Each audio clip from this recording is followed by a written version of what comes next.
ममता ने अपने बेटे को पढ़ा लिखा कर बड़ा आदमी बनाया। अब वो शहर में अपने परिवार के साथ रहता है। एक दिन ममता का बेटा रोहन अपनी पत्नी आलिया से कहता है, अरे आलिया, सुनो, माँ अब से गांव में नहीं रहेगी। वो हमारे साथ यहीं रहेंगी शहर में। उनका कमरा आज नौकर से बोलकर अच्छे से साफ करवा देना। ओह, आज तो मेरी किटी पार्टी है, फिर मुझे जिम और फिर शॉपिंग। ठीक है, कल करवा दूंगी। अब अच्छा, लेकिन माँ के सामने ये कपड़े नहीं चलेंगे। हाँ, तुम्हें साड़ी या सूट पहनना होगा। अरे बिल्कुल भी नहीं।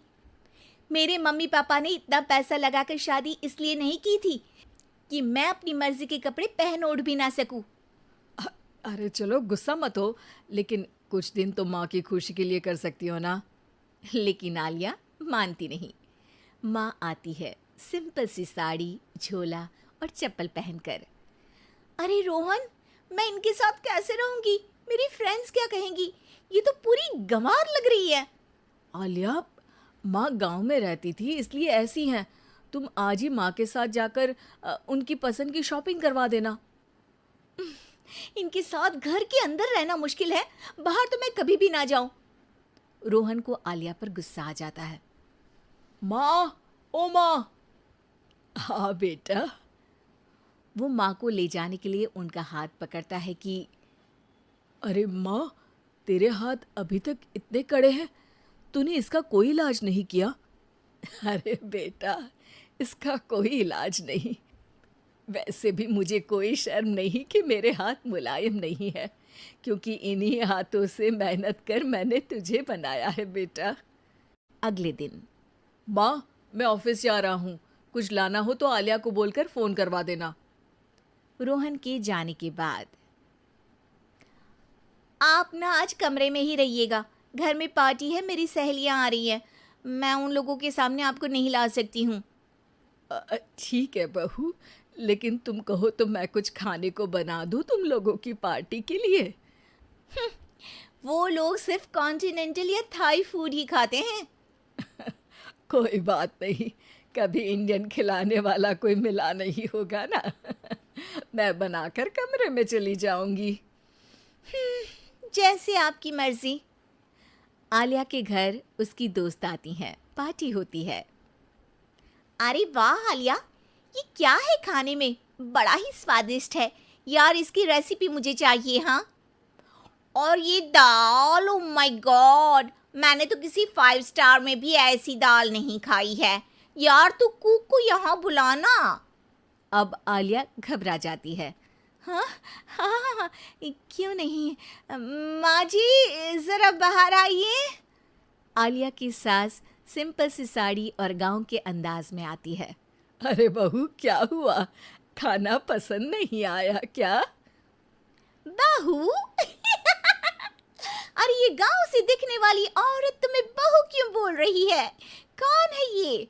वो हमारी नई नौकरानी है। सास बहू की बात सुनकर बहुत दुखी हो जाती है। वो सर झुकाकर जा ही रही होती है कि एक सहेली बोल पड़ती है। अरे कहाँ जा रही हैं माँ जी? वो उठकर उनके पैर छूती है। जीती रहो बेटा। क्या है ना, आपकी शक्ल बिल्कुल मेरी माँ जैसी है। पता है आलिया, मैं शहर पढ़ने आई और फिर शहरी हो गई, लेकिन मेरे माँ पापा तो आज भी गांव में रहते हैं, बिल्कुल इनके जैसे ही हैं। आप यहाँ बैठिए ना आंटी, आप सच में बड़ी खूबसूरत है और आपके हाथ का खाना तो लाजवाब है। काश ये मेरी सास होती। सभी सहेलियां सास को घेर कर बैठ जाती हैं और उनसे खाने की रेसिपी पूछ रही होती है कि तभी घर की बेल बजती है और रोहन आता है। अरे क्या बात है, आज आप लोग हमारे घर में? और ये लोग तो मुझे आलिया से ज़्यादा माँ की सहेलियाँ लग रही हैं। क्या ये आपकी माँ है? लेकिन आलिया ने तो कहा कि ये उनकी नौकरानी है और इन्होंने भी नहीं बताया। वो नहीं बताएंगी, क्योंकि उनके लिए बच्चों की इज्जत और उनकी खुशी सबसे पहले है। मुझे माफ कर दो, मुझे इन्हें तुम लोगों से मिलवाने में शर्म आ रही थी कि तुम लोग क्या कहती। अरे अब तो हमें शर्म आ रही है कि तुम हम लोगों की सहेली हो। हाँ, जो माँ जैसी सास को नौकरानी बोले वो हमारी सहेली नहीं हो सकती। ये बोलकर सभी वहां से जाने लगती है कि सास बोलती है, आलिया की तरफ से मैं तुम लोगों से माफ़ी मांगती हूँ। उसने जो कहा उसके लिए मैं उसे माफ़ करती हूँ। अब तुम लोग भी उसे माफ़ कर दो, क्योंकि अगर तुम लोगों ने उससे दोस्ती तोड़ी तो फिर मेरे हाथ का खाना कैसे खाओगी? नहीं नहीं आंटी, जरूर आएंगे, लेकिन अब आलिया की नहीं बल्कि आपकी सहेली बनकर।